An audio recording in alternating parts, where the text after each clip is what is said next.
Илија Димовски, имате збор. Господине Џафери, дозволете ми да се сконцентрирам на текстот на законот.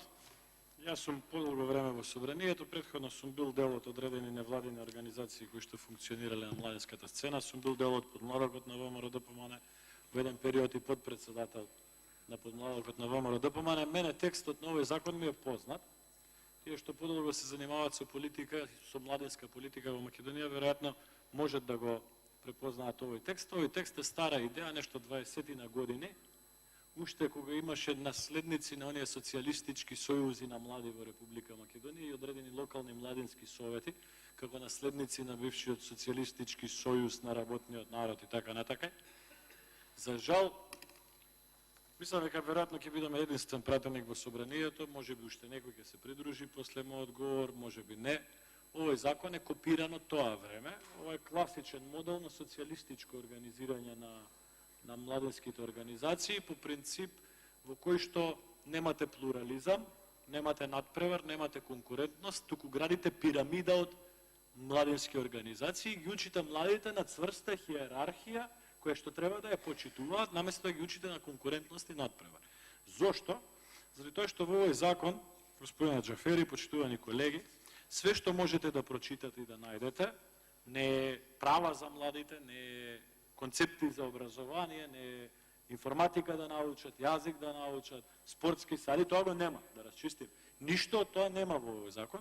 Во овој закон може да прочитате што е организација на млади, што е организација за млади. До такви дефиниции се разработуваат. Што е национален совет за млади? Па младинскиот национален совет ќе го формирала владата, па таму ќе учествувале само невладини организации во кои што имало млади или невладини организации кои што работеле за млади. Потоа имате собрание на млади, ќе ги учиме младиве на собрание уште од сега, по социјалистички модел. Па имате локални совети на млади, кои што функционираат од време на време во одредени градови, но сето тоа функционира повеќе блиску до градоначалникот, дали од ВМРО или од СДС. Јас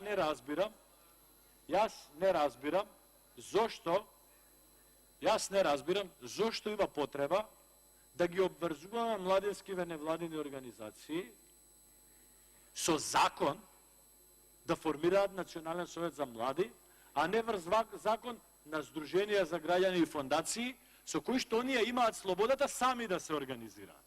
Сега ние со императивен закон велиме морате да формирате хиерархиска структура. Се знае структурата на чело, се пишува тука, ќе ја бира владата. Која идеја?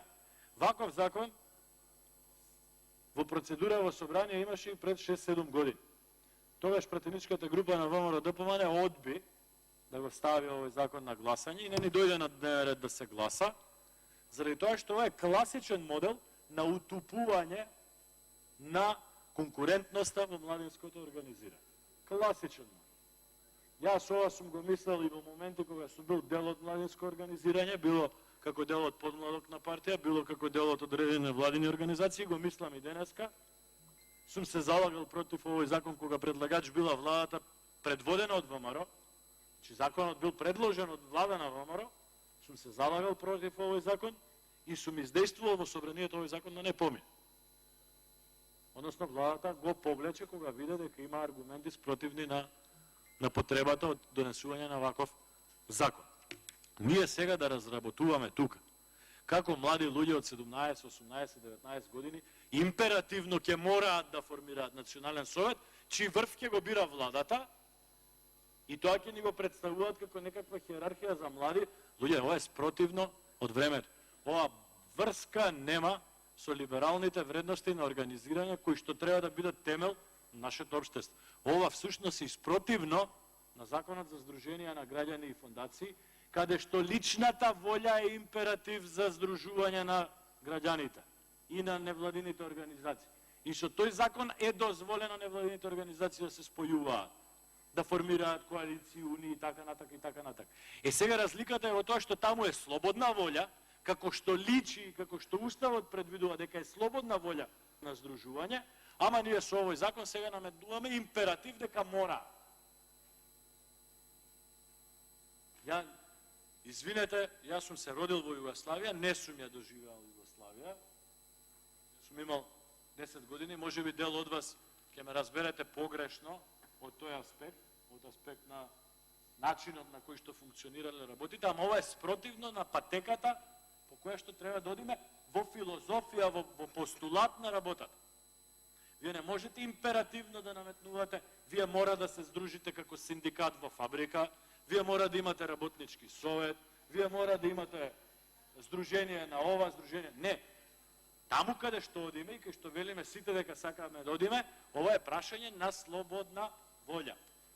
На крај на криштата, ако сакате и како собрание, почитувани колеги, ако младите ни се толку битни како што велиме дека ни се битни, ако тоа е иднината на државата, ако ни е постулат, јас не разбирам зашто сте предложиле или сме предложиле, пошто има предлагачи од повеќе пратенички групи, националната стратегија за млади да ја носи владата, а не собранието. А во исто време предлагате и акцискиот план за спроведување на националната стратегија да го носи владата. И не може владата да носи национална стратегија и акциски план за спроведување на национална стратегија. Нема логика, како да ви објаснам. Основни работи се. Не може истиот орган што носи повисок акт да носи и понизок акт. Не може. Ние носиме ли подзаконски акти за спроведување на законите тука? Не. Зошто? Заради тоа што носиме закон. Понискиот орган од собранието носи подзаконски акт. Вие предлагате владата да носи и повисок и понизок акт. Зошто? Зошто? Нема логика, спротивно е на системот на организирање на управата во државата и на политичкиот систем. Јас, без разлика, мислам дека повеќето пратеници ќе гласаат за. Јас нема да гласам за овој закон. И повикувам оние пратеници кои што разбираат што зборувам, исто така да се воздржат од гласање или да не гласаат, заради тоа што е ова враќање на младинското организирање во времето пред 25-30 години. Има убави невладини организации во Македонија, има хиперактивни невладини организации, има невладини организации кои што на млади луѓе им овозможуваат надоградба на знаење, надоградба на просперитет, контакти, средби, АСЕ, КАЕЖ и така натака. На тие такви организации не им треба национален чадор, формиран од владата. Национален чадор на невладини организации и треба само на владата. Нити на младите, нити на невладините организации кои што реално прават нешто за младите. Единствен интерес од овој закон би имал владата, која и да е, еве да не ме сватите погрешно, ви кажав, јас како координатор сум одбил ова собрание да донесе ваков закон кога сум бил координатор на мнозинството, истото го велам и сега, заради тоа што без разлика дали сме во власт или во опозиција, треба барем лично да си ги запазиме принципиално позициите кои што ги имаме. Благодарам.